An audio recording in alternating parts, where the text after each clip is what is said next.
So, you want to know the one thing that is ruining your life? Your gains, your studying, your dieting. Today I am here to tell you what it is, and by the end of this video you will also know the solution to it. The answer is not sleeping enough. But stick around, because the solution is not just as simple as, oh, just sleep 8 hours every single day. No, it's way more complicated than that. And you can actually kind of improve your sleep without sleeping more as well. I want to give a lot of credit to a book called Why We Sleep by Matthew Walker that I read like a year ago. It is probably the one single book that had the most impact on my life so far. Even though I slept roughly 8 hours before reading it, after that I changed a lot of things regarding my sleeping habits. If you haven't already, I recommend that you check it out, because a lot of things that I don't say in this video are in the book. But first, let's talk about the negatives of not sleeping enough. Obviously, for first, we want to start with the gym, right? The thing is, muscle growth doesn't happen in the gym. In the gym, you're just breaking down the muscle, and when you're sleeping, you are recovering it. You also need an optimal hormonal state to be able to recover your muscles the most optimal way. For that, you will need sleep, and you will need lots of it. And sleeping doesn't only improve your gains, but also the recovery of your body overall. So without enough sleep, it will be harder to gain muscle, to recover wounds, and also sleep helps with acne. The second thing that's important is, since sleep has an effect on your hormonal balance of your body, it also has an effect on the hormones that regulate how much you want to eat and what type of food. The problem is, if you don't sleep enough, you will have increased appetite, and also you will more likely choose bad food options. Now let's put the lifting aside for a bit.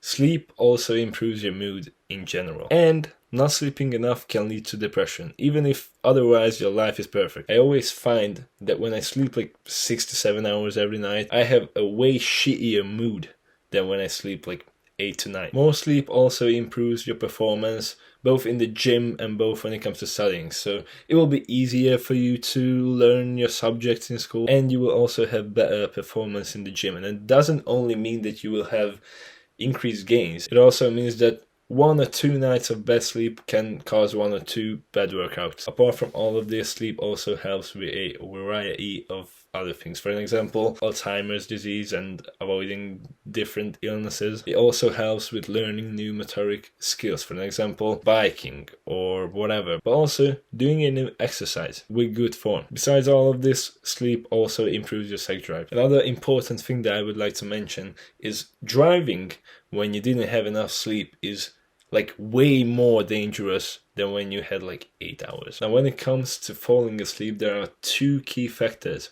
One is your circadian rhythm, and the other is adenosine. Now, everyone has a circadian rhythm. It's sort of a 24-hour inner clock that signals you when you need to sleep and do different shit. There's also the production of adenosine in your body, which has actually nothing to do with your circadian rhythm. It's just something that you produce from when you wake up until you fall asleep again. The more you produce already, the more tired you will feel. You're most likely to fall asleep when these 2 things strike together. The clearance of adenosine from your body happens at night when you're sleeping, so that's why if you don't sleep enough, your system won't clear out enough adenosine, and there will be some of it left behind in your body. That's why sleep deprivation is cumulative. By now you probably already realized that sleeping more would be a better choice. So now I am going to tell you how to do it. First of all, you hear the 8 hours of sleep bullshit every single day. But the thing is, 8 hours spent in bed is not enough for most people. You might need 8 hours of sleep, but 8 hours of staying in bed doesn't mean you actually slept 8 hours. That's why I recommend staying in bed for at least 8 hours, but if you can, do more. 8.5, maybe even 9, because the thing is, you need a lot of time as well to fall asleep. And also during the night you wake up multiple times even without realizing it. And I'm not talking about going to the toilet. I'm talking about just waking up and you don't even remember that. The most ideal obviously would be to wake up without an alarm clock every single day, but that's impossible for most people. I think waking up with an alarm is maybe okay, but you should generally try to sleep as much as you can. A good proxy is you should never ever feel sleepy at like 10, 11 a.m. Another thing is, if you fall asleep as soon as your head hits the pillow, you are probably sleep deprived. One thing that Matthew Walker's book mentions is you should try to sleep at the same time every single day, and also wake up at the same time all the time. The one problem with this is most people are not going to do this. As a result of that, you could miss out on a lot of fun stuff with your friends on like Friday night. So because of this, what I recommend is just try to sleep roughly at the same time every single day, and try to keep as little difference between the times you go to sleep every day as you can, and try to go to bed at the same time on most days. I'm not a big fan of like mega bedtime routines,